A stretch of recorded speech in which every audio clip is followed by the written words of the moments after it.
Huwag takbuhan. Sa halip, dapat daw harapin ng mag-amang Duterte ang kanilang mga issue. Sa impeachment man o sa ICC. Yan ang agenda report ni Isaiah Mirafuentes ng Abante.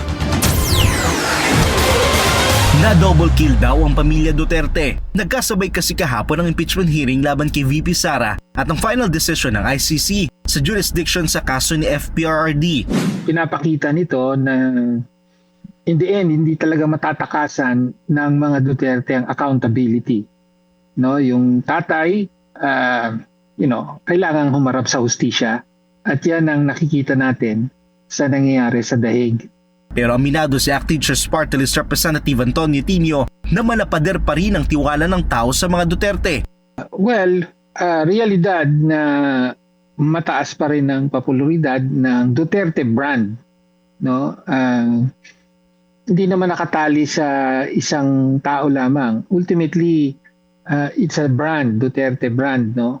Kaya nga kahit Vice Presidente na wala naman talagang track record, ay nangunguna sa presidential surveys as early as now. Ganon din itong si Mayor Baste na biglang pinoproject na. Sa kabila nito, tiwala si Tinio na aabot sa Senado ang impeachment ni VP Sara dahil sa lakas daw ng mga ebidensya. Binatikos din niya ang planong biyahe ng bise. Tila pagtakas daw ito sa kanyang pananagutan. Para naman kay Akbayan Party List Representative Persis Indania, walang ibang dapat sisihin kundi si VP Sara at ang kanyang pamilya. Sa dulo raw, ang bise mismo ang magdidiin at uusig sa kanyang sarili. Sa susunod na impeachment hearing sa April 29, tatalakayin daw ng House Justice Committee ang wanay pagbabanta ni Duterte laban sa First Family at former House Speaker Martin Romualdez. Posible rin daw pusisiin ng komite ang tax records ng bise at ng kanyang asawa na si Mans Carpio. Para sa agenda, Isaiah Mirafuentes, Abante. Handang humarap ang NBI sa House Justice Committee sa impeachment proceedings laban kay VP Sara. Ayon kay NBI Director Melvin Matibag, ipipresenta nila ang resulta ng kanilang investigasyon sa mga banta umano ng bise laban sa First Family noong 2024. Isa yan sa mga basehan ng impeachment.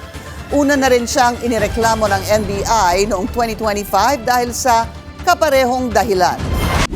Manatiling nakatutok sa Bilyonaryo News Channel. Sumubaybay sa aming social media accounts at mag-subscribe sa aming YouTube channel para sa mga bago at eksklusibong balita.